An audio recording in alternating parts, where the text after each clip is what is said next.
Uh, Hello, everyone. A very good afternoon to all. So as you're aware, SGTech has been appointed by IMDA to run the vendor briefing sessions from May 2019. The SME Go Digital program is a national program administered by IMDA together with sector agencies to support digitalization of SMEs across 23 sectors as specified in the industry transformation maps. Before I proceed further, I'd like to invite the Director of SME Go Digital from IMDA, Ms. Catherine Chong, to say a few words. Ms. Catherine, please. Hi, now? Yes. Okay, that's good. Sorry for the small technical problem. Okay, this is Catherine. I could see that we have almost 200 guests with us right now and still streaming in. Glad to see all of you. Even though I would have preferred a face-to-face session, I was telling Manoj, but never mind. This is better than nothing. But perhaps I could, while waiting for people to stream in, perhaps I could have a show of hand. How many of you have started with the pre-approval under PSG since 2017? Maybe we can have a show of hands just for a sensing.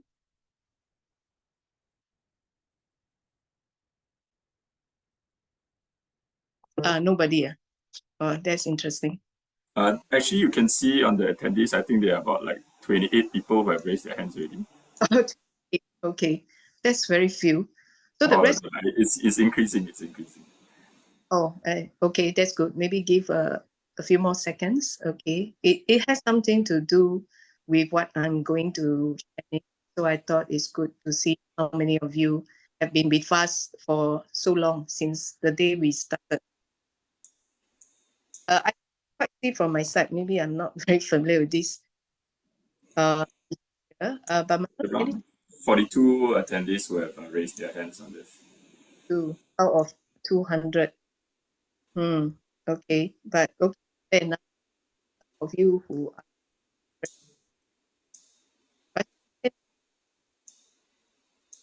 As you can see on the slide, I have only shown one word, which is the word integrity.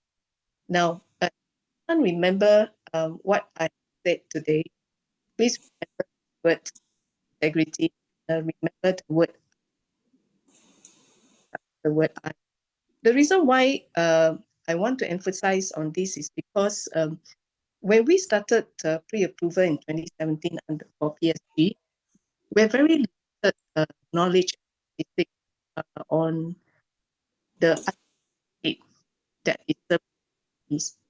But for so many years, we collected a lot of things. We now know you much better. Know much. When we don't know each other, we tend to do a lot of checks. Every time you send something to us, but that means it's also not very effective, efficient as a result. So we want to be able to trust each other. But in order to trust each other, we need to ensure that our community that we work with in your product, not just product, but also in your business practices, and also your business to be a bit more trusting with each other. So today, in the second part of the session, you're going to hear from us how we're going to slowly, progressively improve that process between us to make it faster on the foundation of trust. But this would mean that there are certain things we will be a bit firm from now on, because we just cannot accept anything less for SME, which is why we do a lot of validation and checking, and doing demonstration of your products and all this to ensure your product are really meant for SMEs. The price point is correct. We do benchmark, all this kind of thing. But this cannot go on like this because it's a very highly unproductive session. It's a very unproductive kind of exercise between us. So we want to ensure that only the good product with the right, business practices company are serving our SMEs. So on the upstream, one of the things that we are going to introduce is to make our criteria transparent. Now, today you are not familiar with how we assess you, because after you submitted, we will do the assessment at the back. But in future, what we will do is we will publish this criteria upfront. So you make your assessment to decide if you qualify before coming to us. That will save each other's a lot of time. Yeah. And also, when the vendors, when you join us in the pre-approval circle, we want to see that we keep the promise to each other on making sure that our way we operate and the way we conduct business with the SMEs are prim and proper. So we will be very firm, and we will have no qualms, in future to delist any vendors or products who doesn't comply. So it is something that you are going to feel the change henceforth. So that's why I think it's important we get the message across clearly, so that we don't have any surprises, and we don't have anybody feeling that how come these things are instituted without any advance warning. So we just wanted everybody to be in the same wavelength and in the same page, on the same page. So as I said, if you cannot recall what I said after today, just please remember, we are looking for integrity in your product, your business practices, as well as personal ethics, and that progressively you will feel that in the way we improve our processes between us. So that's all I have to share for now. So enjoy your session following this, and have a good weekend ahead. Thank you. Thank you very much, Catherine, for the insightful sharing. So I'll just briefly go through the normal slides before we let the IMDA team brief you on the new approval process. So first, the SME landscape. Today, SMEs constitute 99% of the local enterprises, which makes up about 2/3 of the national workforce and contribute close to 50% of the GDP. So what is the definition of an SME? Based on Enterprise Singapore's definition, a company group annual sales turnover should not be more than 100 million, or company's group employment size should not be 200 workers. The major concerns encountered by SMEs in their respective businesses are rising costs, especially for businesses in sectors which require rental of physical space, high turnover of staff, and that staff might not have sufficient knowledge or are not tech-savvy enough to handle complex software. The whole gist of SME Go Digital program is to make going digital as simple as these 3 steps. First of all, SMEs can assess digital readiness of their business from the CTO as a Service platform, a one-stop web application, and refer to the industry digital plan for different sectors. This is a step-by-step guide that helps SMEs to assess and adopt suitable digital solutions depending on the stages or readiness of their business. Support from the consultancy services at Digital Tech Hub has retired, and it has been succeeded by CTO as a Service. Next, IMDA will guide SMEs to take the first steps with useful industry knowledge.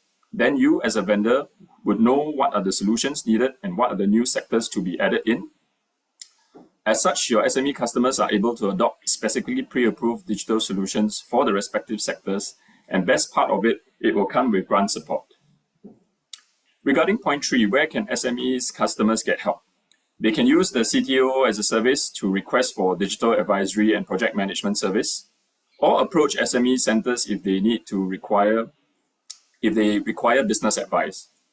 Also, just to add, Start Digital, which was launched in Jan 2019, is meant to help guide new startups on the type of digital solutions they should take on. It is in joint collaboration with IMDA, Enterprise Singapore, telcos, and the banks.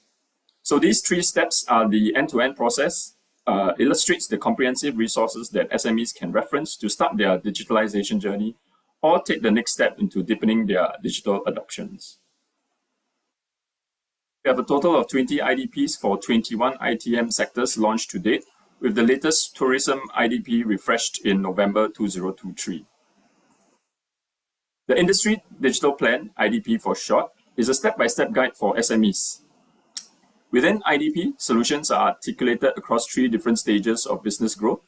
The categorization of solutions for respective stages are based on global trending and validation studies with the sector agencies and industry to map out the type of solutions required by the business. This is so that SMEs are able to spot the solution which they need based on their stage of business growth. Building on the foundation established by the current IDPs, the new model will include refreshed solution suite offered under the Digital Solution Roadmap, integrated and advanced solution to improve digital connectivity and deepen SMEs' digital capabilities, a roadmap on cybersecurity and data protection measures, expansion and updating of digital training roadmap to be aligned with the refreshed solutions under the digital roadmap, include change management. This is an example of the digital roadmap developed for the food service sector, which was refreshed in November 22. It has taken into consideration trends observed in the sector, such as the shift in consumer behavior towards digital ordering, e-commerce, and food delivery, as well as assist F&B companies overcome challenges. I'll now pass the time to Chia Ling from IMDA, who will go over some updates on these checklists. Chia Ling, over to you. Thank you, Manoj. So, actually, Manoj is not my slide. My slide is never mind. Yes, correct. Thank you. Yeah, so today, thank you 263 of you for coming on time to understand the new improvements that we have made for vendor onboarding. Next slide, please. Yes, so this will be the new process flow. I would call it an enhanced one. The new changes that we have introduced will be, instead of you figuring out what are the onboarding requirements, and especially for new vendors who do not know what is PSG, this new onboarding assessment can help you self-evaluate all the criteria that you need to meet before you become a PSG vendor. And then we are also publishing a new vendor self-assessment checklist. So this will help you understand your readiness of your whole preparation journey, whether your solution can meet the PSG requirements, whether you need the invoice now account, that sort of things.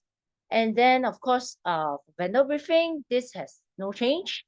For new vendors that don't really know how to do the onboarding eligibility check or the solution eligibility check, they can always attend the vendor briefing to ask questions.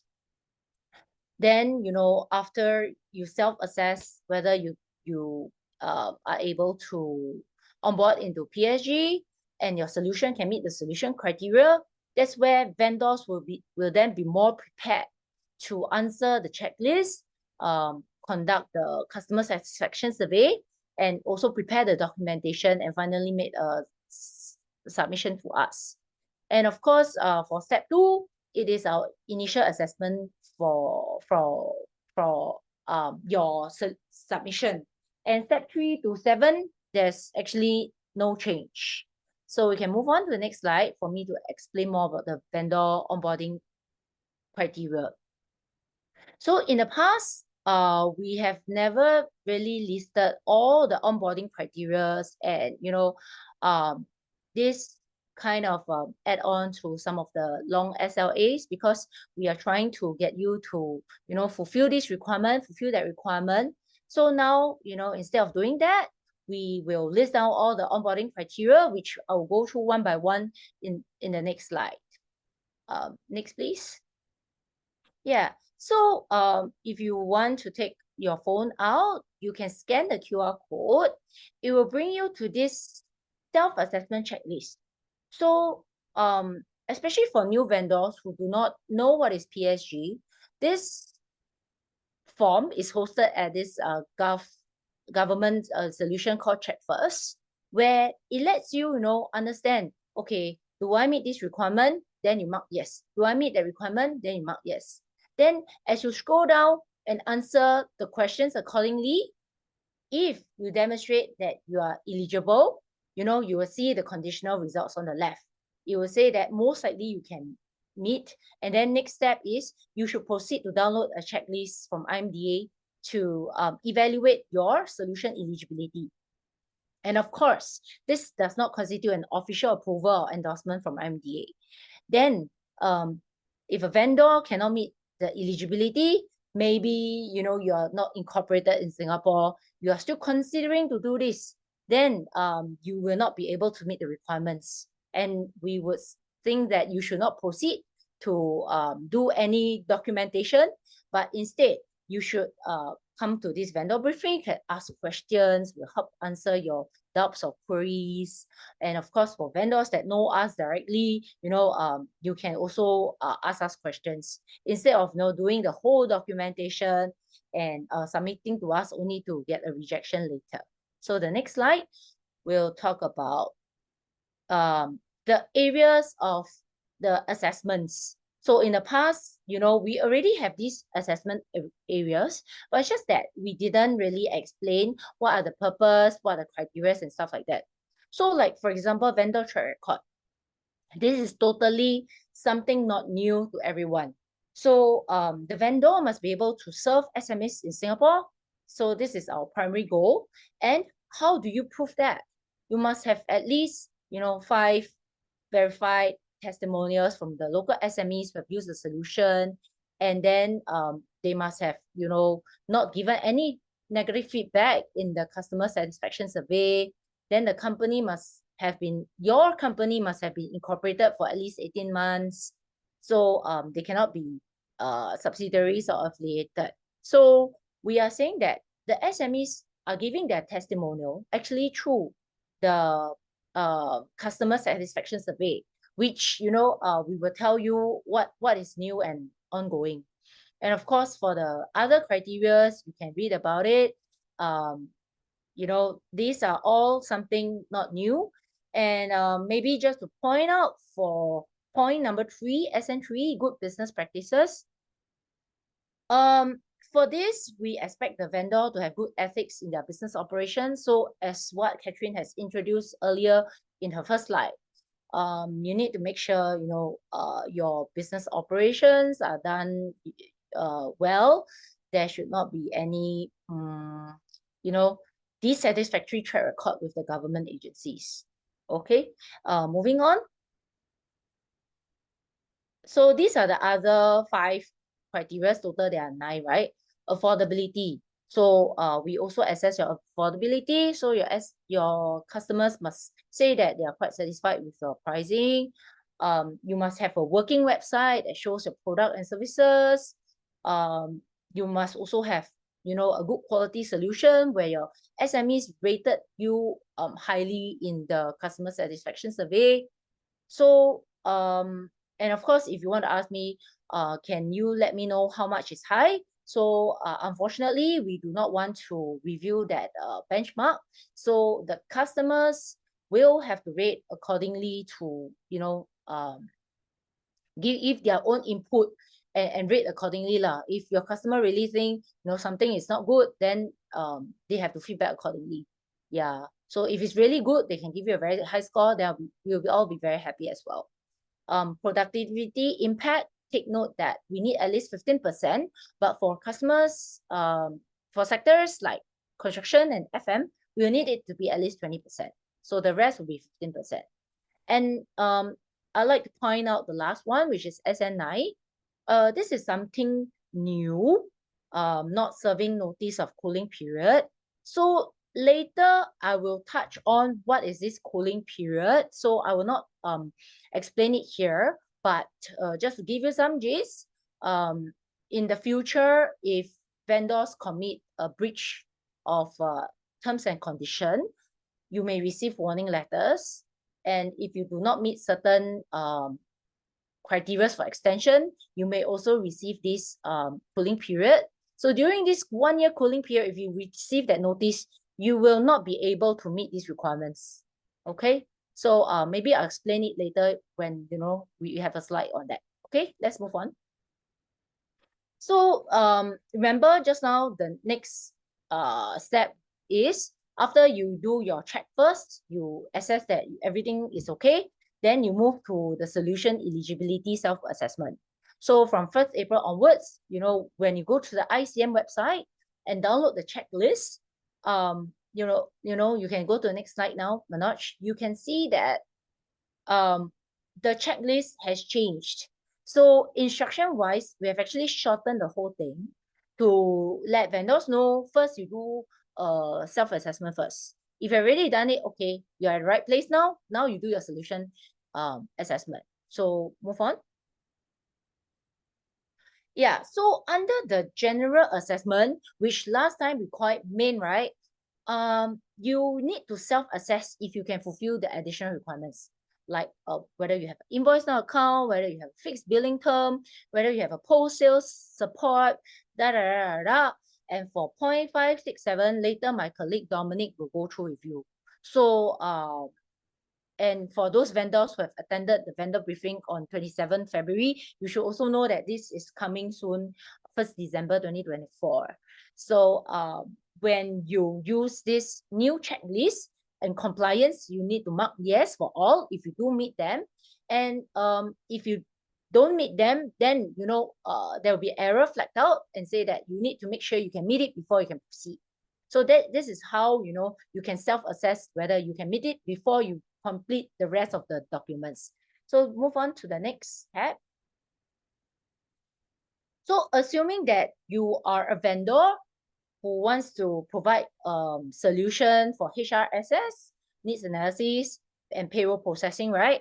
Then you click on this file and it'll bring you to the requirements. So the requirements will show which are mandatory, and then then you need to answer whether you have a needs analysis, whether you do the support via HRMS, then describe, and whether this software that you have gone through a VA or not. So if you mark yes for those, then it will show that you pass the requirements. And of course, if you mark some as no, then it will highlight and show you some errors. Okay, moving on. So the next thing we want to show you is, after you assess that you can meet the solution eligibility, okay, it means in terms of the self-assessment of my solution, I can meet it. Then we need you to provide your company's UEN, the remarks column, the solution name, all these sort of things. For example, you have provided this. Then you need to give instructions to your 5 happy customers, or you could even have more customers who will help you fill up the surveys. So in the new worksheet, there will be an instruction for you to copy and paste the yellow part and send it to your customers, the SMEs, to fill up the survey questions. So after they have done it, then you come back and fill the number of surveys. From 0, you drop down to another number, right? So this is the new improvement that we have made. Initially, we gave you PDF forms where, and Word documents, right? Where your SMEs will have to, do a lot of stuff like fill up already. Then they have to PDF it, company stamp, and so on. But with this Form SG new way of capturing the customer satisfaction survey, there's no need for company stamp anymore. I think that is a major pain point that most of the SMEs, don't have. And, there's a lot of pull and forth with our people. Can you give me the company stamp? Can we verify the authenticity of this piece of document? So with the SG form now, we are saying that, this eliminates the need for us to go through the hassle of verifying company stamp and stuff like that. And it's no longer very popular to do all these things via company stamp. So hence, we also evolve with time, and we are using the Form SG. Okay, moving next.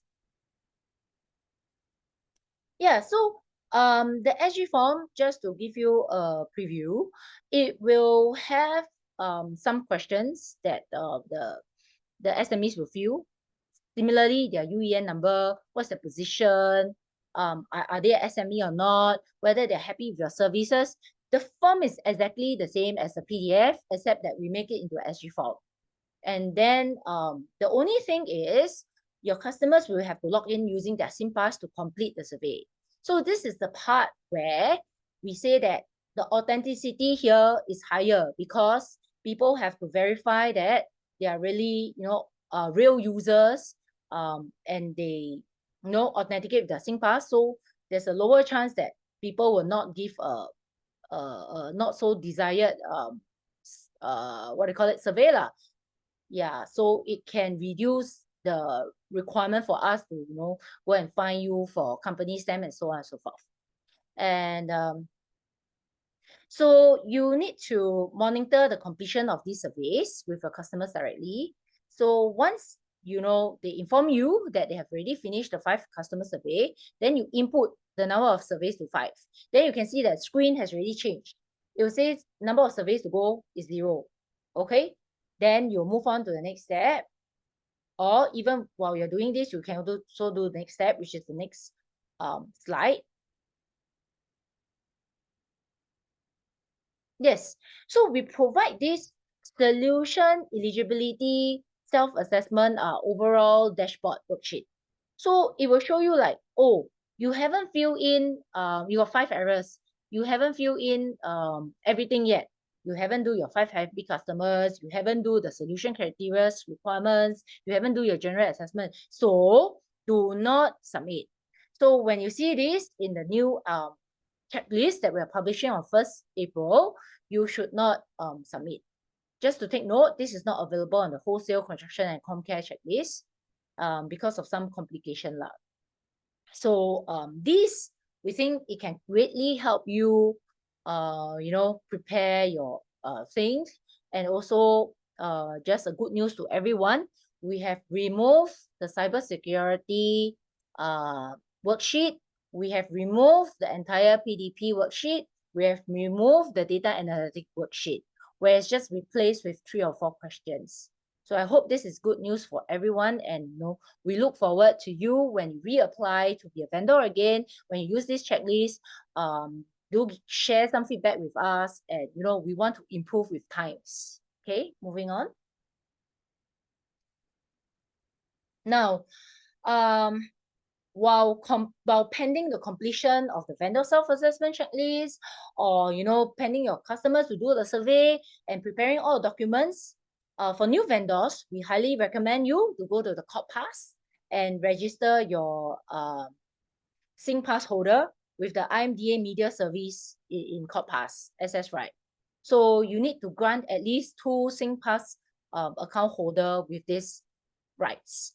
Then you can go to our SGDPAS to create an account, and you can start to prepare for the draft submission. Okay, and then if you need help, you can download this manual. So for existing vendors, I think you're very expert, so this may not be applicable to you. Okay, move on. So what are the major improvements that we want to achieve from this whole new process? So we are saying that after you self-assess yourself, there's higher authenticity in your customer survey. When we receive your submission, there should be less ding-dong with us, and we can then only follow up with you to do up simple changes. Then maximum 4 weeks, we should then move you to step 3 already, if applicable. Okay, so if there are major problems in step 2, we will then tell you, okay, sorry, can you please apply again because you don't meet this, and to meet this, you may require a longer time. For example, some of you may not have the PEPO, ASI Plus, all this status. So if you need to attain that, it probably take quite a long time. So 4 weeks is insufficient. So we ask you to come back again once you're ready. And for step 3 tech demo wise, this is only required if we do not know your solution or you have new major changes to your solution. For example, those commercial off-the-shelf solutions like Xero, SAP B1, Microsoft Dynamics, Dropbox, we have seen all these solutions before. There's no need for us to do a tech demo again, right? And for step 4 to step 7, we are estimating 2 to 3 months. hopefully, you know the solution better. If you can do the NX3 in advance during your step 2, it'll be good for us as well. Okay, then nothing much has actually changed from step 4 to step 7. It's still the same process. You submit the application. If you're shortlisted, upon approval, you receive the letter of appointment. Then after that, you receive your letter of appointment. Then you'll be published on the Gov website. Okay, move on, please. So there may be some questions that you may have. For example, I already submitted something into SGDPAS, right? And it's going through checks now. So do I need to fulfill the criteria that you have listed, the 9 ones? So like what I've said, no, we will not apply, this new criteria retrospectively to cases that were submitted to us. So course, things like the cooling period, right, has not been introduced. So we won't say, hey, you suddenly need to fulfill this. So it will be like only from 1st April onwards, we will make everything that is very transparent to you mandatory. And of course, those things that were not very transparent to you, we will just execute as per normal. Then what if you are in the midst of preparing a checklist submission now? I believe some of you may be doing it for a new application and you can't complete it by 1st April. So how? So do you need to refill the whole thing? And also, if let's say your 5 happy customers have already completed already, do you need to ask them to redo via the SingPass? So we will say, no, we will allow you 1 month grace period for you to quickly finish up all your paperwork by 30th April. You can use the old documentation to make a new submission for us. So, but from 1st May onwards, we will reject any, paper PDFs of the customer satisfaction survey, and you need to provide that to us. Then what if I obtain and a few satisfaction surveys, but I cannot complete, the documentation? Do I do half, some partial PDF, some partial SG forms? Actually, we strongly discourage you to use multiple formats. Please use one format. Otherwise, we will have a hard time digging out your information, or some PDF, some from SG forms. So just use one format, please. Okay, move on. Next is this screen should be quite popular, quite known to a lot of you because when you key in the SGDPAS, right, you need to populate the 5 satisfied customer fields. So there are these 5 fields. So we are saying that with exception of the survey form, if you are not using the PDF format from now 30th April, you don't need to, you just need to upload a blank file. Okay, then you don't need to PDF or tell your customers to print screen the SG form for us. No need. So we can access it via our back end, because previously when I shared to you, the link that you give to your SMEs is tagged with your UEN and your solution name. So we are able to identify that it's actually for you. Yeah. So if you already done this, no worries, we can verify this. And of course, for those of you who are already in the midst of doing the survey form and you want to attach it, follow as per normal. So some of you may be asking, when is the checklist available for download? So we are still clearing some of the legal docs. So it's from 1st April 2024 onwards, where you can use the new checklist. Okay, otherwise, business as usual, you can use the old checklist to do the application process. So there may be some of you who wants to know, like, you've gone through the check first for the vendor onboarding criteria, you are scratching your head to think, how do I check if I met the criteria of good business practices? Can I contact IMDA or any other agencies to check? The answer is no. You will not be able to check this. Our people are also not able to give you a reply to say that, yes, you pass or you fail. So since I'm unable to get official answers, how could I self-evaluate myself? So I think you should then look back at your own business practices and grade yourself accordingly. Okay, move on, please. So the next thing major improvement we have is on the option for contract extension. Move on. Yeah, so you know, before the 10th month of the contract period, you must already meet the pre-approval criteria, which I'm going to show you later. That's where, you know, 1 month before the contract ends, you'll receive a notification on the additional 1-year appointment. And then you will get your 1-year appointment and you complete it, that will be end of contract. So just to let you know, every appointment contract, when you do a SGD submission and you finally get, you know, to sign the LOA, is for 1 year. And if you can meet our contract extension criteria, then you have another 1 year. So maximum is only 2 years. So we are definitely looking at, you know, not making you go through these loops every year. So this will be work in progress. We can't share more information now, but if we do have any improvements in that, we will share with you in time to come. Okay, so for all of you now, the maximum contract period is 2 years.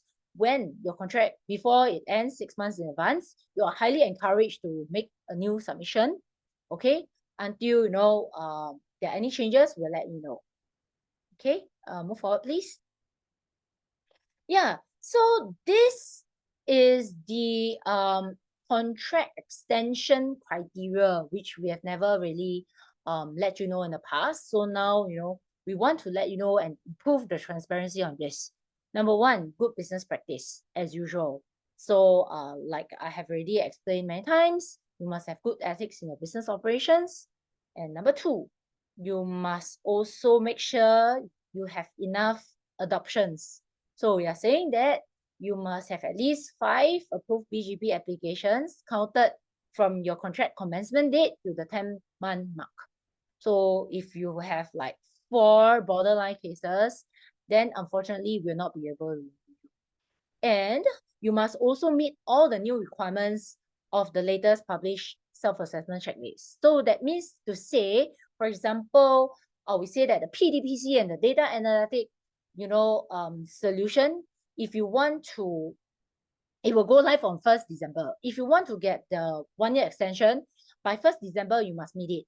If by 1st December, you know, let's say your solution is expiring 1st January 2025. 1st December, you can't make it, most likely we won't be able to extend you already.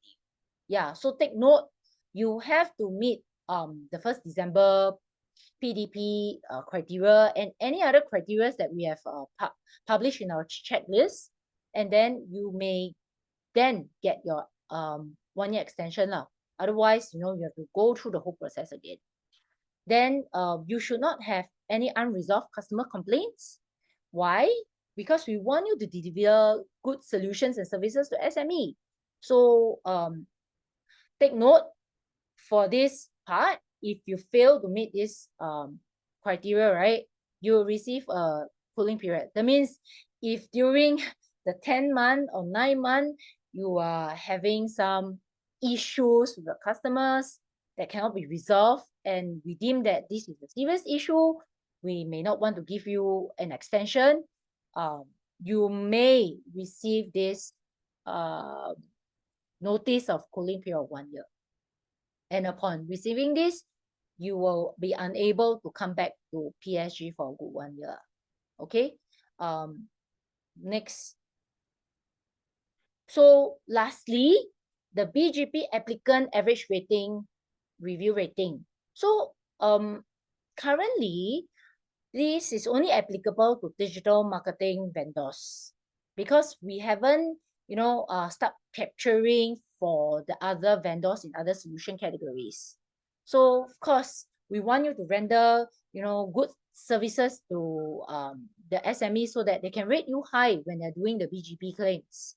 So if you look at the screen below, for example, this company has a 4.1 rating with 39 verified reviews. So this will be shown in the CTO as a service app. So if let's say you're interested to see how it looks like now, you can go to the CTO service, you look at the digital marketing vendors lah. Okay, I mean, I won't name who. You can take a look, just select digital marketing, then you can view different people have different ratings. So we're saying that you must achieve at least 3 out of 5 stars from your applicants who are doing the claim submission in the current contract, and then you must aim to have at least 5 ratings for us to, you know, rate whether you meet this or you fail this. Okay, so if you fail to meet this criteria, we will also give you a notice of the cooling period. So how this works is, for example, on average, you are only rated 2.3 over 5. All your customers somehow, you know, are unhappy with your services.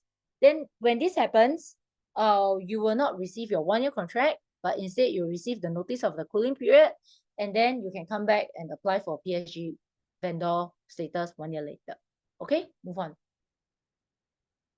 So this is where, you know, I want to tell you about the cooling period. So this cooling period refers to a 1-year duration where you fail to meet just now that contract extension criteria, the no resolved customer complaints, and the BGP rating is low, or you accumulated 3 or more warning letters. So you will need to wait and reapply for a new contract.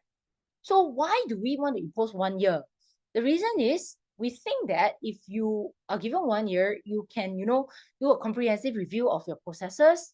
You can identify the areas for improvement. You know, you can, you know, train up your staff. You can, you know, use the feedback to improve. So it's all about improving. Yeah. So if you have any questions about the cooling period, we are happy to address that. Okay, moving on. Yeah, so let me quickly go through this vendor's obligations. So as a vendor, what we are actually interested in you know, having will be to drive SMEs digitalization. So you should have good go-to-market strategies to acquire adoptions, use CTO as a service to educate SMEs. Then, you know, collaborate with CTO as service operator, drive adoption. And of course, the most important one, adhere to terms and conditions, which, you know, I don't need to really emphasize more. So it's all about educating your employees, promoting PSG fairly, you know, adhering to the advertising brand guides, deliver everything in Annex 3 accordingly. And also to provide excellent customer service. These are some pointers you can read. You know, these are some things that you can do. Build your internal capabilities. Make sure, you know, you have a proper accounting system. You're not doing things manual, you see. Then, you know, when there are audits, you are able to generate documents accordingly. Okay, moving on. So there are some consequences of breaching the appointments terms and conditions. So some of the thing is, of course, you may receive warning letters or you from IMDA or from grant processing agencies like Enterprise SG for doing some things that are not compliant. You may get suspension from, you know, BGP if, let's say, you know, there are some things that, you know, you repeatedly breach. So during the suspension, you will not be listed on BGP nor receive the option for extension. And of course, you may get a 1 year cooling period if you receive more than or equals to 3 warning letters in any appointment years. So what it means is, if you are in PSG for 5 years and you already got 2 warning letters, then the third one is your determining factor. You may get you know, notice of cooling period if you receive the next warning letter. Yeah. And termination is finally, you know, if you have committed a severe breach, you may receive a letter of termination from us. Okay, moving on. Just to highlight, you know, these are the do's and don'ts for PSG vendor. Don't offer incentive, don't be involved in BGP application process, uphold high service standards, align to advertising guidelines,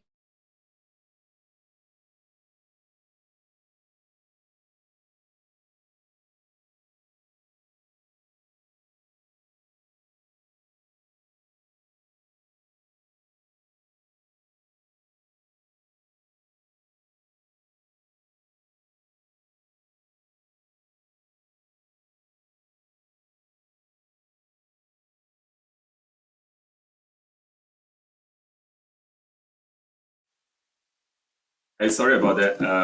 I'm just going to move on with this. I will jump to the part where it's Dominic. Yeah, so Dominic, I'll leave it to you to take over this. All right, Ken, thanks. I hope everyone can hear me loud and clear, right? All right.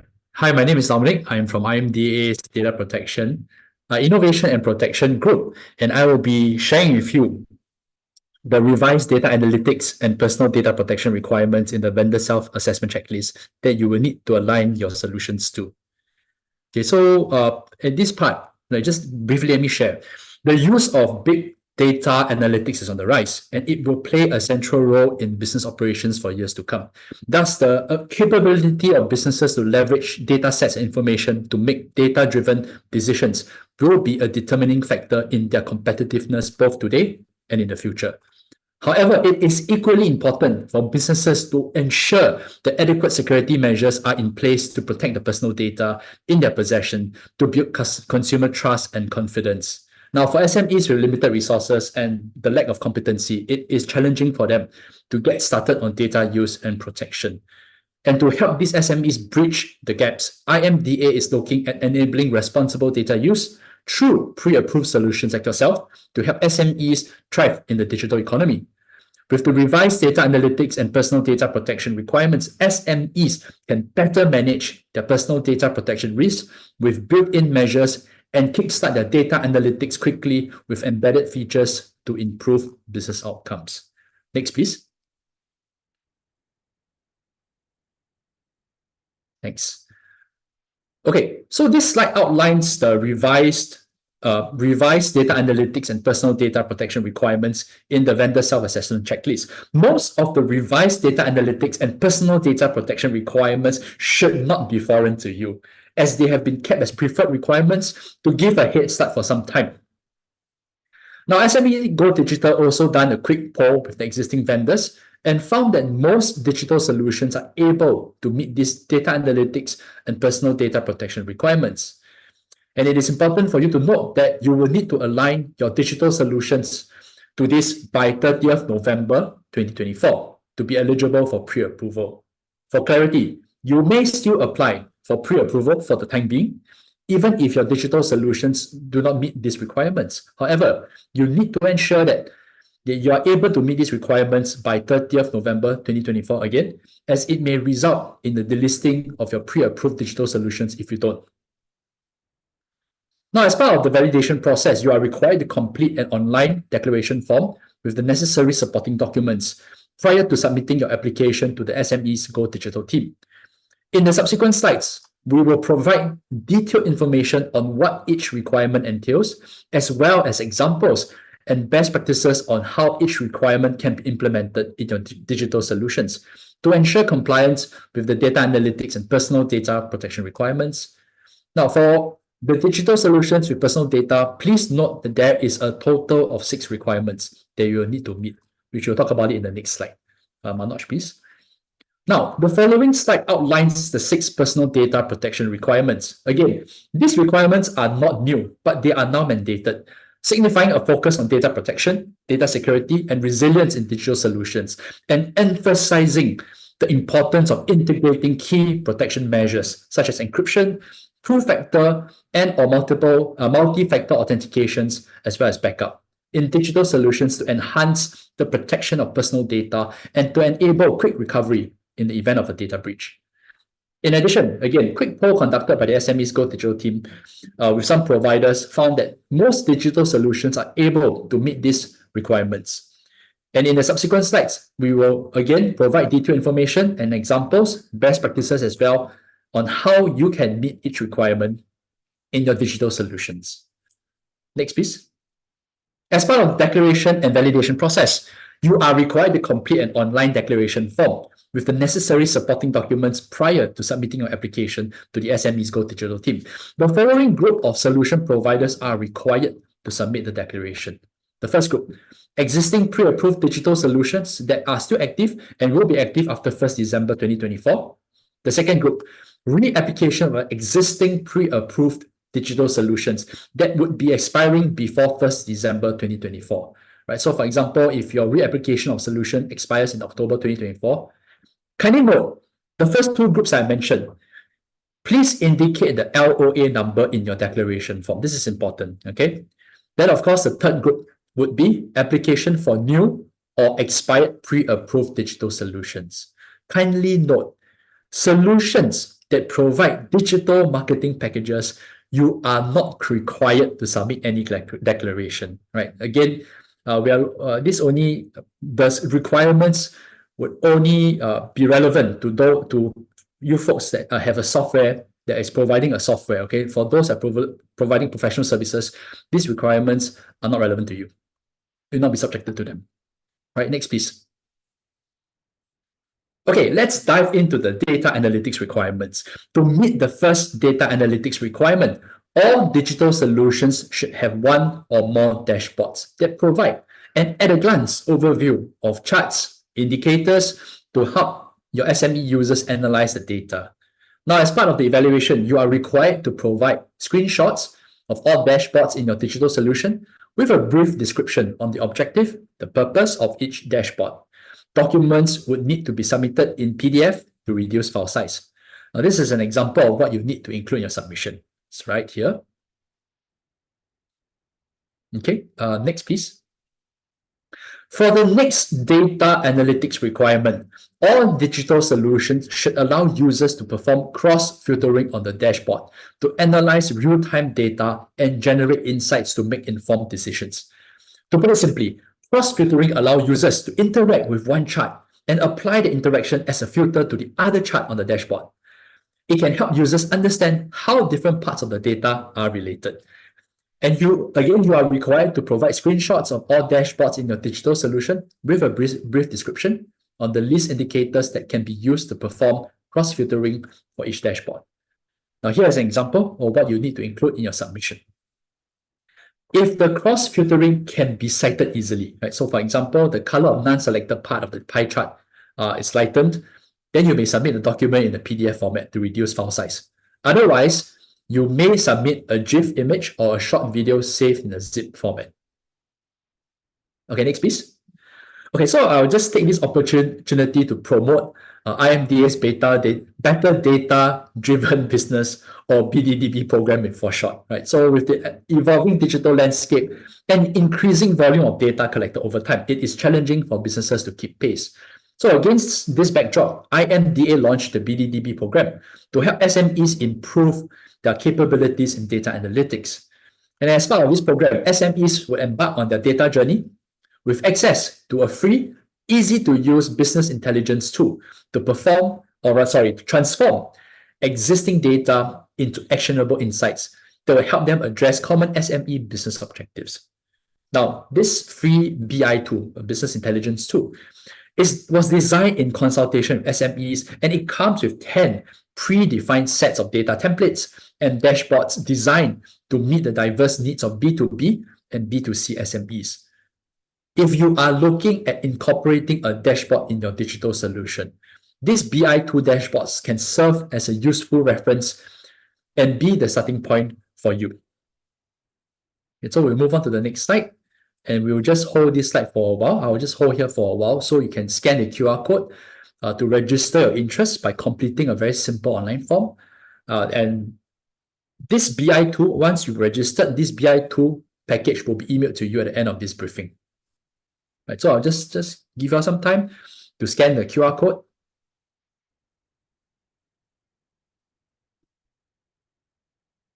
Maybe just another 10 seconds or so.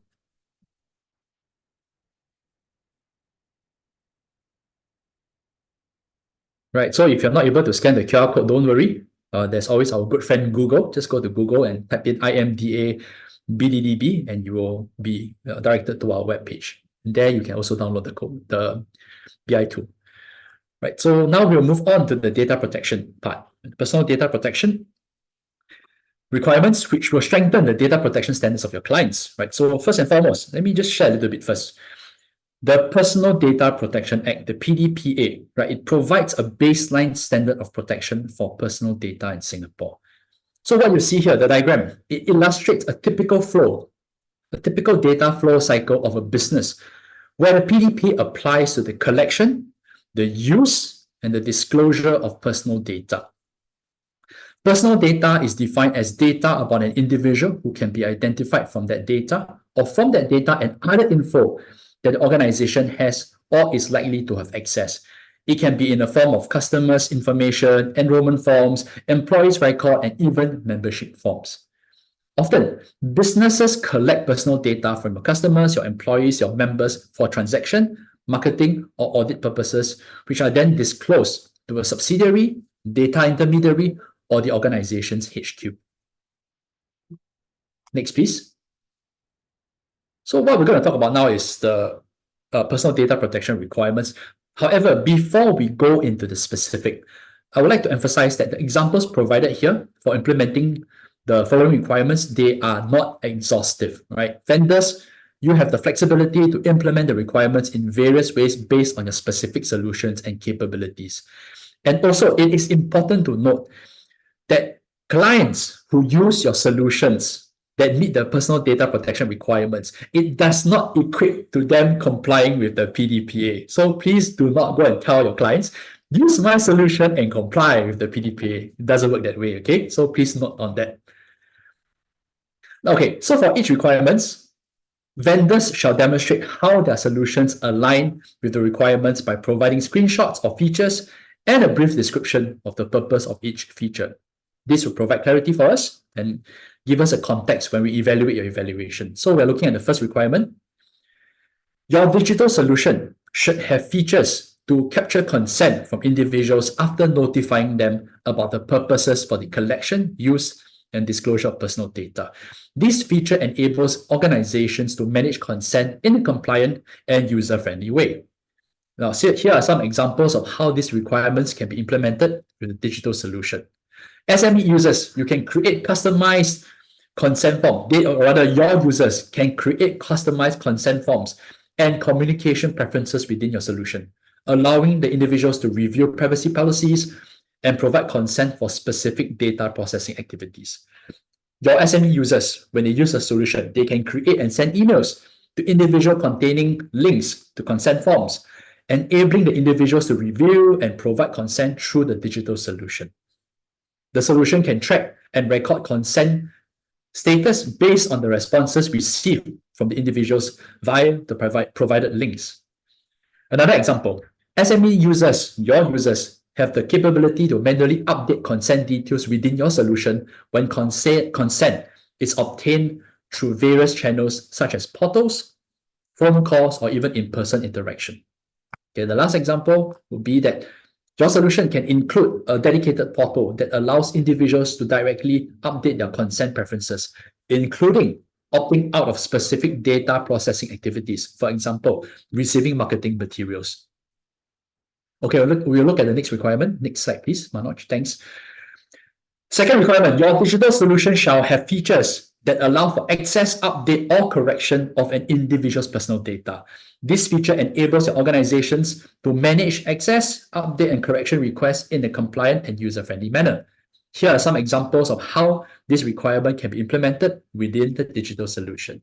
Example number 1, SME users can update individual records in response to data requests received through the digital solution, whether is it through the portal or some other digital channel, as well as through manual methods such as email, phone calls, or in-person interactions.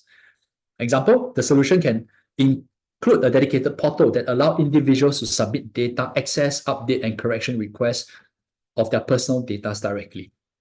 Right, so the last example I'm going to give is that individuals can also access the portal to update or correct their personal data directly, providing a transparent and user-centric approach to the data management.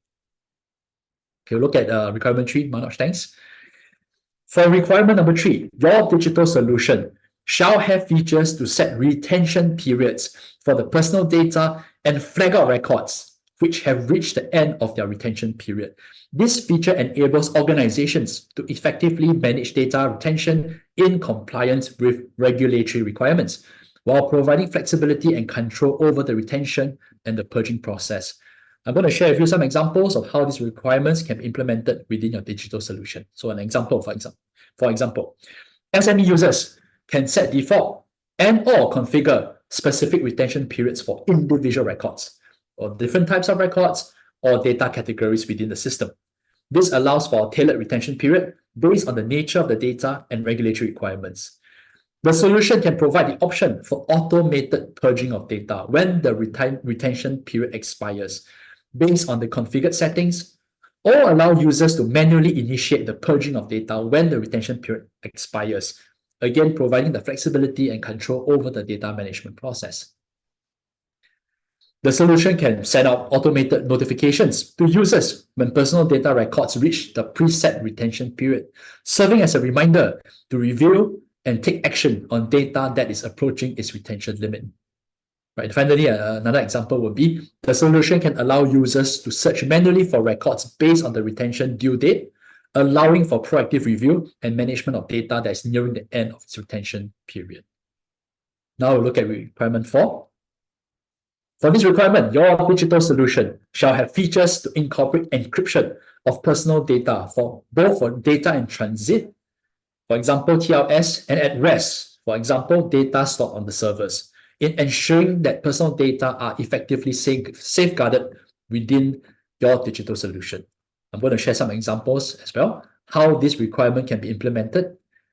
Example, the solution can use encryption methods such as transport layer security, TLS, to secure and encrypt data transmitted between a user's device, for example, your clients, and the server, ensuring that the confidentiality and integrity of data during transmission.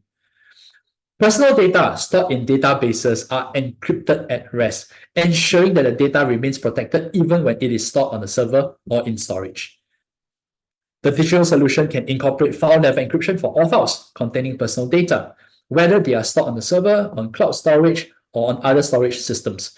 This ensures that data remains encrypted and secure regardless of its storage location. The last example, secure data transfer protocols can be used for transferring files or data between different systems, ensuring that the data remains encrypted and protected during inter-system transfers. Now we will look at requirement 5. In this requirement, your digital solution shall incorporate two-factor authentication, 2FA, or multi-factor authentication, MFA, to ensure that only authorized persons can access the personal data to enhance the security of personal data access. I'm going to share some examples how this requirement can be implemented. Example number 1, digital solution can provide a 2FA MFA feature that requires at least 2 forms of authentication, such as combining a password with a one-time code sent to a registered device. Quite common nowadays, right? Example, mobile phone or token. This approach enhances security by adding an additional layer of verification beyond just a password. Users can enable 2FA, MFA to secure high-risk transactions, such as large-scale data transfers or access to sensitive personal data. By selectively applying 2FA or MFA to high-risk activities, your solution can ensure that additional authentication measures are in place for critical operations. The use of one-time password, OTP, or 2FA MFA for administrator or accounts with access to large volumes of personal data or personal data of confidential or sensitive in nature, right? So for example, financial or health records. Now we'll look at the last requirement, requirement number 6. Manoj, please. For this requirement, your digital solution shall include backup features to perform regular and automated backup to another location separate from the operating environment, such as a cloud backup, to enhance data protection and resilience, ensuring that personal data is regularly backed up, securely stored in offsite locations, and available for recovery as and when needed. And again, I'm going to share some examples. SM users, for example, can configure how often backups occur and how long the backup data is retained, providing that flexibility in defining backup frequency and retention periods based on the organization's needs and regulatory requirements. The solution can offer the option to store backups in offsite locations, such as cloud storage services, ensuring that the backup data is separate from the primary operating environment and providing that additional layer of protection against data loss. The digital solution can keep multiple versions of backed up data, allowing users to select the desired restore point and providing the flexibility to recover from specific backup versions as and when needed. Now, the last example, solutions can allow users to schedule regular automated backups at specific intervals, such as daily, weekly, or monthly, enabling the seamless and consistent backup of data without manual intervention. All right, so we look at the next slide. So what do you need to do? Okay. Now, it is crucial for all digital solutions to comply with the data analytics and personal data protection requirements by 30th November 2024 to be eligible for pre-approval under the SME's Go Digital team. As part of the declaration and validation process, you are required to complete an online declaration form with the necessary supporting documents prior to submitting your application to the SME's Go Digital team. I will bring you through the steps here, the 4 steps. Step one, number 1, visit the provided link right here. And I believe that if you're an existing vendor, you would have received this link as well. Okay, so use this link to view the list of mandatory data analytics and personal data protection requirements. Familiarize yourself with the specific requirements and guidelines outlined by IMDA, and note that your digital solution does not need to meet the personal data protection requirements if it does not collect, use, disclose, process, or dispose of personal data. I say this again, okay? Your digital solution does not need to meet the personal data protection requirements if it does not collect, use, disclose, process, or dispose of personal data. Okay, step 2, gather the necessary supporting documents such as images, screenshots, your write-ups, and any other relevant materials that demonstrate how your digital solution meets the requirements, and then submit them via the online declaration form. Step 3, after submission, IMDA will review and validate your submission. We may require approximately 2 to 4 weeks to complete the review process, and once your submission has been validated, IMDA will provide an email confirmation of your compliance. And step 4, upon receiving the confirmation from IMDA, attach the email confirmation in your application to the SME's Go Digital team. So should you have any queries, you can write to us. Okay, I think there's an email there. No, okay. You can write to us anyway. Yeah, so what I'll do is I'll provide the email at the chat later. It's supposed to have an email there. Okay, let's move on to the next one, right? So, Is it the data protection essential? yeah, correct. Yeah. It's there. Is it there? Yeah, it's there. Okay. Data- So I can't see it like a bit. Too many words for me also. That's okay. All right, boys. We will provide the email there. Right. So, okay. So what I'm going to do is that I'm going to just run you through some of the commonly asked questions. Okay. So we've conducted this on the 27th of Feb, as Jie Ling mentioned earlier on, and we have some questions that might be relevant to you. So what we'll do is very briefly, we will run through the questions. So first question, my organization has multiple pre-approved digital solutions under SME's Go Digital. Do I need to submit a new declaration for each pre-approved digital solution? Yes, you are required to submit a new declaration for each solution by the link here.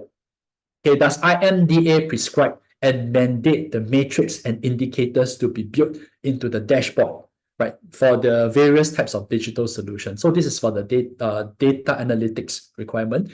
No, we do not prescribe and we do not mandate what kind of matrix or the indicators to be built into the dashboard, right? So we acknowledge that there are different industry sectors and users may have varied requirements for data analysis. So we leave it to you to decide on the matrix and indicators. Next, please. Can we install or introduce an add-on digital solution that connects to our pre-approved digital solution through Application Programming Interface, or API, to support the data analytics requirement? Yes, it is acceptable as long as the add-on data analytics digital solution is an integral part of the pre-approved digital solution for the ease of use by our SMEs, right? So, however, do kindly note that this will still be subjected to approval by SMEs Go Digital. The next question, my pre-approved digital solution does not collect and process personal data. Do I still need to comply with the personal data protection requirement? Now, your solution will not need to comply with the personal data protection requirements if it does not collect, use, disclose, process or dispose personal data. If you're not sure, the email is here. If you're not sure whether the data collected by your digital solution qualifies as personal data, please write into this email here, right? data_protection_essentials@imda.gov.sg. Right, so this is the email to write into us. I was talking about the email earlier on. This is the email address. Next, please. Okay, long question, or rather a question with a long answer. So how do I know if my pre-approved digital solution needs to build in the features to capture consent given by the individual after notifying the individual on the purpose for the collection, use, and disclosure of personal data? Right, so do note, it is not mandatory for all pre-approved digital solutions that collect, use, and store personal data. That means that your solution is already collecting, use, and storing personal data to include a built-in feature to capture consent from the individual. The necessity to capture consent varies based on the specific use case and the nature of the collected and processed data. So for instance, HRMS, Human Resource Management Systems. Typically, you will handle employees' personal data, right, for employment purposes. And in this context, explicit consent would have been given, right, for data collection, use, and disclosure. It would have been obtained through the employment contract. So when they sign on a dotted line, that is a consent given already, right? Or other legal means before the data is uploaded to the HRMS, yeah, correct. Therefore, the HRMS may not require a specific feature for capturing consent, as consent has been already obtained through alternate methods. Okay, conversely, right? So another example, CRMS, Customer Relationship Management Systems, right? CRMS may directly gather personal data from the user's customers for marketing and communication purpose. And in this scenario, it is important for the CRMS to incorporate features for capturing consent from the individual after informing them about the purpose for the data collection, use, and disclosure. Okay, so again, to put it simply, even if your solution collects, use, and stores personal data, right, you have to see what is the purpose and use cases. If there's explicit consent collected by the company that's using your solution, then if not, then yes, you may have to have this feature to capture consent. All right, let's move on. Okay, do I need to set a default retention period in my pre-approved digital solution or allow my users to configure based on their own needs? So which one should it be, right? Okay, there is no need to set a default retention period in your solution, right? So we want to give the flexibility to users in setting the retention period for their personal data to align with their legal, their business needs, right? So your solution should integrate features that would allow users to customize their retention period based on the data categories such as resigned employees, right, as an example, and to flag records that have reached the end of their retention period. Now, the last question, I believe this is the last question. Is storage of personal data on cloud databases such as AWS, M365, Google considered as a method of encryption at rest? Yes, provided that the cloud database that's being used provides encryption at rest as a standard security feature. Okay, so it is important to configure the digital solution, your solution, to ensure that encryption is enabled by default. And if you're not sure, please check with your cloud service providers on this. Right, so I believe that's the last. Yeah, okay. Oh, yeah, okay. Sorry. Yeah, okay. That is the requirements that we talked about. So again, just give me about 1 minute to talk about these programs that we have. Right? We have the Data Protection Essentials program designed for SMEs to acquire a basic level of data protection and security practices. Right. So if you are an SME here and you are concerned about the state of your own company's personal data protection compliance, do take up this program, the DPE. Right. So if you take on this program and touch wood, in the event of a data breach, having completed this program, it may serve, or rather, sorry, the PDPC may consider your implementation of the DPE favorably. Right? So please scan the QR code here for our DPE. We have the other program called the Data Protection Trust Fund. This is a certification, or rather, it's a certification, voluntary, not mandatory, voluntary, good to have, enterprise-wide certification for you to demonstrate that you have the accountable data protection practices in place. It is valid for 3 years. And the benefit of this trust mark, the two biggest benefit is, number one, it helps you to demonstrate compliance with the PDPA. It puts in the policies for you to demonstrate that you comply with the PDPA. And number two, especially if you are doing business with the government sectors, right? So a lot of government tenders are starting to ask for the data protection trust mark for vendors who are certified. So this will definitely be helpful if you are providing services to the government. Right, so the QR codes are here, the slides will be circulated. Feel free to find out more. If you have any questions, please feel free to drop us an email as well, the email here. Right, thank you. I'll hand this time back to Manoj. Thank you very much, Dominic. Thanks, Manoj. Next I'll do a brief introduction to CTO as a service. So IMDA has developed a one-stop platform, a web application for SMEs to have quick access to various digitalization resources. SMEs can self-assess their digital readiness and receive a list of recommended solutions based on their business profiles. They can also search and compare the functions of pre-approved digital solutions and contact the vendors via this platform. In addition, CTO as a service connects SMEs to a shared pool of consultants for digital consultancy and project management services. IMDA have appointed Accenture and Stone Forest to provide such service. SMEs can engage the digital consultants for guidance to better understand their business needs and priorities. Based on an in-depth needs analysis, the consultant will then tailor digital solutions and training roadmaps for the company, which also reference the industry digital plans available for the various sectors. The digital consultants would help SMEs manage the digital project implementation, which will take into consideration the impact on key stakeholders such as employees, customers, suppliers, etc. Eligible SMEs can enjoy free digital consultancy and project management services. I asked what are the benefits of this platform to approved solution vendors and the SMEs. Well, for potential partners like yourself, upon approval by IMDA, your solution will be more easily discovered and searched by SMEs and users on the platform. With platform enhancements currently underway, SME end users would soon be able to find ratings and read reviews of the solutions available. This will instill confidence and trust in your solution. To SMEs end users, CTO as a service is a one-stop platform to address most of your digitalization needs, helping them to make informed decisions faster.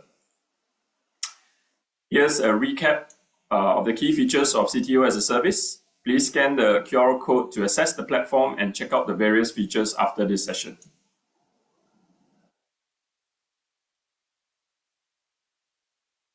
Next, I'll share about InvoiceNow. IMDA implemented the nationwide e-invoicing network in early 2019. It is not, however, a purely Singapore-based network. It's been around for more than 12 years, adopted across more than 30 countries, and transacting over 100 million transactions annually. It's probably the most mature cross-border network of its kind. The pandemic has taught us how important it is to have such a fundamental business function such as invoicing to be digitalized. And so this initiative aims to streamline your business operations, increase accuracy, improve cash flow, and of course contributing to the nation achieving its goal as a green economy. In Jan 2020, AGD, which is the central office for all invoices to government ministries and agencies, was inducted into the network, and that gives all 22,000 government suppliers a preferred way to send invoices. InvoiceNow was announced in September 2020 during the Future Economy Conference exhibition. Today, you think about paying a person or business quickly and digitally, the first thing that comes to mind is PayNow. PayNow saw a tremendous growth as the go-to method of sending money, and similarly, there has been a large uptake in businesses using e-invoicing. Thus, e-invoicing has been rebranded to InvoiceNow to further emphasize the relationship between e-payment and e-invoicing. IMDA is delighted to partner with DBS, OCBC, UOB, along with the Association of Banks in Singapore, to develop solutions which provide a flow to these basic functions. This process will allow invoice that is sent through InvoiceNow to be paid through the popular e-payment channel PayNow. By linking these solutions together, the process is now three simple steps. When a vendor and customer is on board the network, all the vendor needs to do is to send an invoice via InvoiceNow to the UEN of their customer. Upon receiving the invoice, the customer verifies it, and if they choose to, they send a pay now payment to the vendor. The vendor is notified of the payment, and the process is complete. This infographic is a showcase of how Invoice Now works when an e-invoice is sent from the seller to the buyer, step 1 to step 2, and how the invoice can be quickly processed by the buyer and paid by various e-payment methods such as PayNow to the seller in step 3. Let's watch the promotional video on the benefits of Invoice Now. Great! Business is going well, work is getting delivered, and you're already planning to expand. But you wouldn't get the cash flow you need without invoicing. So you spend hours manually preparing paper invoices only for your client to lose it or have it rejected because of mistakes, which would cause delayed payments that will slow your business down. But with Invoice Now, you can now get paid faster. With it, you can send e-invoices directly to your clients via the nationwide e-invoicing network with existing solutions. Just activate Invoice Now on your Peppol Ready solution. Now, create your invoice. Select your client's Peppol ID. Key in your invoice details, and you're good to go. Paperless, effortless, and seamless. Your invoice will be able to reach all businesses on the entire network. And with Invoice Now's standardized format, your clients will be able to process invoices and payments quicker too. That means you can enjoy smoother invoicing, faster payments, and a great way to save the environment. Join the network and grow your business today. Invoice Now. Get paid faster.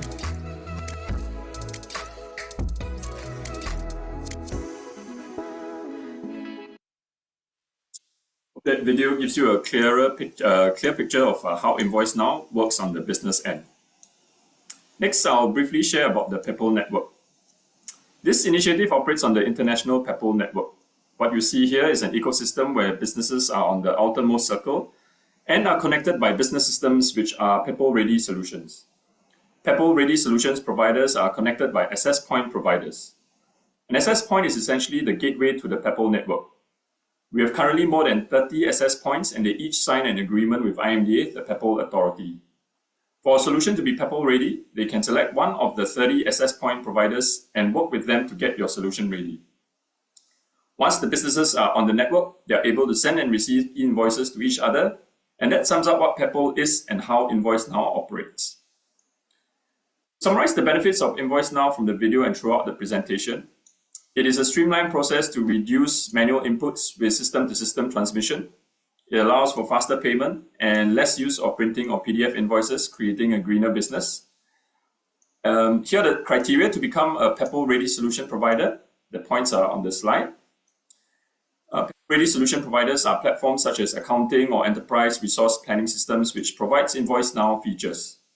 For more information, you can go to the link here or write into invoice@imda.gov.sg.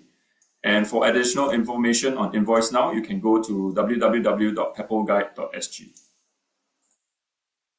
So as we grow the Invoice Now network, we are expanding the supported document types available for the network in the network.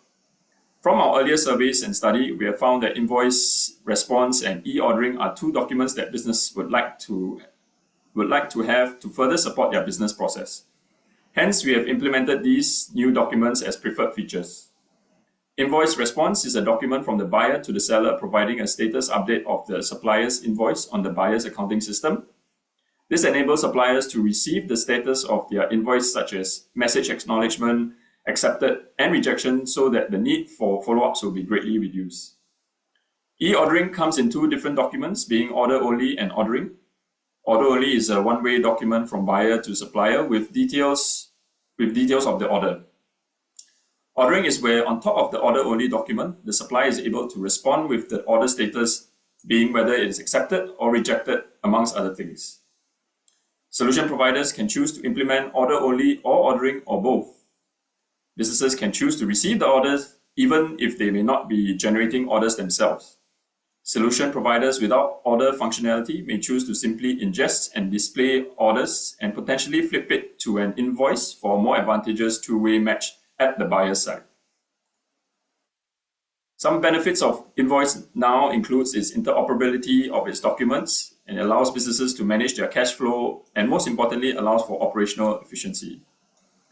Also, with Invoice Now, reduced manpower effort and data entry errors can be achieved since it is digitalized. Next, I'll briefly share about SG Tech. I'll quickly go through this slide so we can get to the Q&A, the FAQs and the Q&A. So as you know, SG Tech is the leading trade association for the tech industry in Singapore. We've been around for more than 40 years, and our main drive is we want to make Singapore the tech hub of Southeast Asia, or in fact the world. So these are key trusts. Of course, underlining our two key trusts is always talent. So we are always we have many different talent programs available. Do visit our website to get more details. Just to share, this is how SG Tech organizes itself. You have our steering committees, and we split ourselves into chapters and committees and advisory groups. So you can look at this as work groups within our membership base. The details for each chapter and what they do are stated here. Don't worry, the slides will be shared with you after you complete the feedback form later. You can get more details on all this. These are some of the advisory groups that we have. And some benefits of joining us. Basically, you get a seat at the table, especially when we speak to government agencies on policies. We also provide a lot of networking activities so that you can come in and join the community. It's also a springboard to develop outcomes for the benefit of your business. These are some of the companies that have joined us. We have about 1,300 companies at the moment. This is an initiative that we found very useful. We receive feedback from members that, especially members who join us from this program, SME Go Digital. They mentioned that this is a good opportunity, or this good initiative to find their 5 satisfied customers. So this is what we offer to our members as a free program. So yeah, if you want more details on this, please feel free to email me and I'll be happy to go through in more detail. These are some ways you can stay connected with us. So please join us or add us on LinkedIn or join us on Facebook. And these are my contact details. So please, just drop me an email if you need to if you want to find out more details. Now I'll come to the FAQs or briefly go through the FAQ. So first question, my solution is a proven solution used by many MNCs, government agencies, and or SMEs from other countries for many years, but I do not have any local SME customers. Can I submit my solution for pre-approval? Answer is no. You will need to provide customer reference from your local SME customers. These 5 satisfied local SMEs must not be subsidiaries and affiliated to one another. As part of the evaluation, we need to assess if your solution can fully meet the needs of local SMEs and that your company has the necessary track record, such as sales and after sales in serving local SMEs. Next question, why are 5 satisfied customers required? 5 satisfied customers are required to show that the solution has a good track record in the industry and is able to deliver the intended outcome. Preferably, the customers need to be live users who have used the solution for more than 6 months. Second question. The solution has been very established overseas but has yet to launch locally. Would my overseas clients be qualified as satisfied customers? No, the 5 satisfied customers submission have to demonstrate their solutions are implemented locally. For how long must the satisfied SMEs be using my solution before they are qualified to fill in the customer satisfaction survey? The 5 satisfied local SMEs must have used your solution for at least 6 months and not more than 18 months and still using the solution as at the date of your submission. So, how do I know whether my 5 satisfied customers are SMEs? The customers need to fulfill the following criteria as SME. The revenue group avenue sales over should not exceed 100 million or group employment size not more than 200 workers. And at least 30% local shareholding held by a Singaporean or a PR. My solution is a software as a service that anyone in the world can sign up and use, including SMEs in Singapore. I have more than 5 satisfied SME. My company can provide 24/7/365 customer support from outside Singapore. Can I submit my solution for pre-approval? So currently we are unable to pre-approve solution vendors that have no presence in Singapore. You must either set up a local office or partner a local reseller to offer your solution. Your local office or partner may submit the solution for pre-approval if it meets all the mandatory requirements stated in the vendor self-assessment checklist. Next question, my solution meets the requirement of multiple solution categories in the vendor self-assessment checklist. Which checklist should I submit? My solution meets the requirements of multiple solution categories in the vendor self-assessment checklist. May I submit more than one solution for pre-approval? If your solution meets the requirements of multiple solution categories, you may choose to submit multiple vendor self-assessment checklists for your solutions to be pre-approved under the respective solution categories. Each submitted checklist must come with its own set of supporting documents as specified in the checklist, such as 5 satisfied customers, surveys, and invoices. My solution is widely utilized by SMEs in many industries, but is not listed in any of the solution categories in checklist. Is my solution eligible to be pre-approved under the SME Go Digital program? So IMDA works with respective sector agencies to curate the types of digital solutions which benefit the SMEs within the industries. As long as your solution fulfills the criteria stated within the checklist, we welcome your checklist submission with all the supporting documents. Is hardware bundled within the packages available for grant? In general, commodity hardware such as desktop, computer, laptops, or tablets that is widely available for purchasers in the market is not supportable by the grant. In some solution categories, specialized hardware needed for the solutions to properly function may be supportable. Example, a vehicle tracking device in fleet management solution, video camera in surveillance and analytics, and retail analytics solution, sensors in bin monitoring and management solutions. Question 10. If I'm a reseller of a proven solution, example SAP 1.0, and is already pre-approved under PSG, can I still participate in the program? Yes, we are looking at track records of both solution providers and service support rendered by the digital solution provider. Principal solution provider may be an appointed vendor with the same solution. You can still participate in SME Go Digital program as long as all the on-binding requirements are met. Question 11. My company doesn't require audited financial statement. Would management accounts be sufficient for submission? Yes, please provide the endorsed management accounts with company stamp and ACRA director signature. Question 12. What is the definition of positive net equity? Net equity is the latest audited financial statement or endorsed management account have to demonstrate positive value. So it's a total assets minus total liabilities, have to demonstrate positive value. Last question, my company's financial statement is a loss, whereas the previous year was a profit. Is my company eligible to submit a checklist? Yes, as long as the net equity is positive based on the company's latest financial statement. My company doesn't have a physical company stamp. Do you accept digital company stamp? Yes, we accept. Question 15, how much will the qualifying cost for my solution? The qualifying cost varies based on the solution category you're applying for. Okay, so before submission, please ensure all these points are addressed. Ensure you're using the latest version of the completed checklist.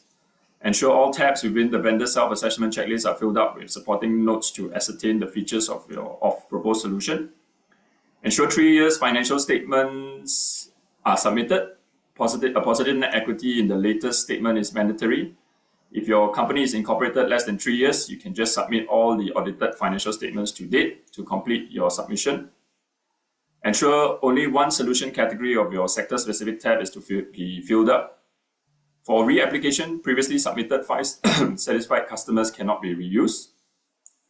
Lastly, please ensure that your company details are filled up correctly in the SME Go Digital pre-approval system. By failing to fulfill the above points without any valid reason will attribute to the delay in processing of your submission, so please make sure you check those. To recap, this is the onboarding requirements to get your pre-approved solution approved by IMDA. With effect from now, all new contracts will be approved to a 1+1 year contract appointment. After you get approval, your solution will be listed on the Business Grant portal for your SME's customer to apply for grant support. You can ask your SME customer to find out about their eligibility by contacting the number stated or email directly for advice.